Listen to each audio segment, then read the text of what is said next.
हम लोग इज्जत से समझते जाते हैं। ये बॉडी कौन सी है? रिंग है ना। इसका मास ए में, रेडियस आर है। इसका मोमेंट ऑफ इनर्शिया किस एक्सिस के about? Perpendicular to plane, passing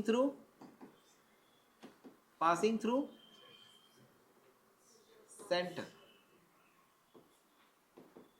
Okay, this is the ring of mass m, radius r. फिर दूसरा है, it is a disc of mass m, radius r. इसका axis of rotation कौन सा वाला है? ये वाला डिस्क है, मास a में, रेडियस r. फिर उसके बाद में आता है हॉलो स्फीयर.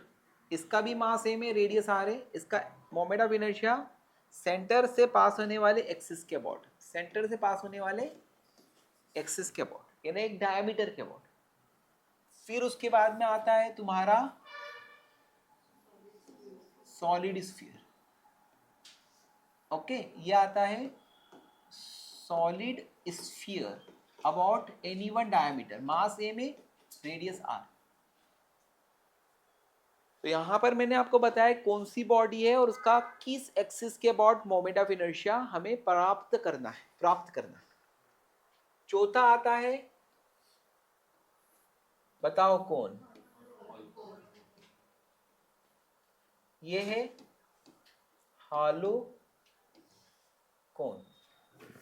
ठीक है, इसका मास ए में, रेडियस आर. नेक्स्ट आता है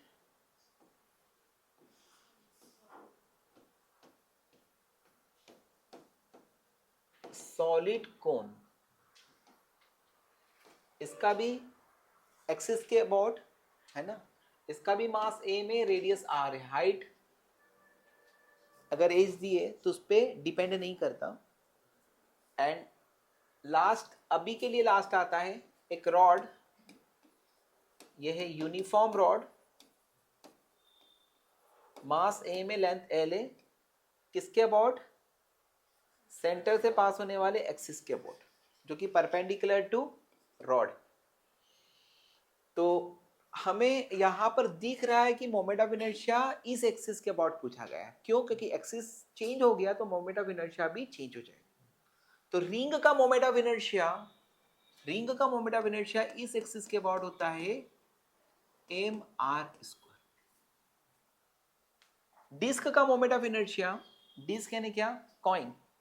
और कॉइन का मोमेंट ऑफ इनर्शिया उसके सेंटर से पास होने वाले एक्सिस के अबाउट, जो कि प्लेन के परपेंडिकुलर है, वो मोमेंट ऑफ इनर्शिया कम होगा. Half M R square. Half M R square आता है, मैं डिराइव करके बता दूंगा. तीसरा, हॉलो स्फीयर का moment of inertia about this axis of rotation क्या होता है? 2/3 एम आर स्क्वायर.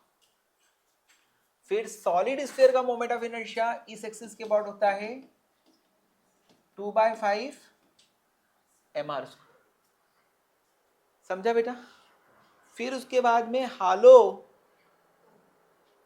कोन का मोमेंट ऑफ इनर्शिया होता है हाफ एम आर स्क्वायर. फिर उसके बाद में सॉलिड कोन का मोमेंट ऑफ इनर्शिया होता है 3/10 M are square. And the last, आज के लिए, अभी के लिए, यहां के लिए last moment of inertia rod का होता है 1/12 M L square. 1/12 M L square. तो मोमेंट ऑफ इनर्शिया की यूनिट क्या होगी? KG metre square. Dimension formula क्या होगा? M L square T0. और रिंग का moment of inertia M are square. Disc का moment of inertia half M R square. Hollow sphere का moment of inertia about diameter is 2/3 M R square. Solid sphere का moment of inertia 2/5 M are square. Birthday वाली cap का moment of inertia इस axis के about half M R square. यानी एक तरह से ये जो कैप है ना, इस कैप को तू प्रेस कर देगा, दबा देगा, तो that will convert into the disc. Okay. And the solid cone का moment of inertia about the axis of rotation is 3/10 mr² and it is Sundar 1/12 ml² because length is L. अब इसमें से मैं एनी 2 डेरिवेशंस आपको बताने वाला हूँ, any 2, है ना। डिसाइड भी मैं करूँगा, बताऊँगा भी मैं, है ना, क्योंकि तुम बोलोगे कि सर ये बता दो, वो भी बता सकते हैं, लेकिन देखो मैं 2 ले लेता हूँ। रिंग का मोमेंट ऑफ इनर्शिया निकालना ना तो बहुत ही सड़ा है। क्यों? क्योंकि रिंग का तो साला हर पार्टिकल कितनी डिस्टेंस पर है, r। तो इसका मोमेंट ऑफ इनर्शिया निकालना होगा ना, तो क्या होगा, इंटीग्रेशन ऑफ dm r² होगा। इसमें से r² बाहर आ जाएगा क्योंकि सभी की इंटीग्रेशन ऑफ dm, और इंटीग्रेशन ऑफ dm क्या होगा, m r²। तो ये मैं काउंट ही नहीं कर रहा हूँ कि ये मैंने बता दिया है ना, नहीं तो तू सोचेगा कि एक डेरिवेशन खत्म हो गया।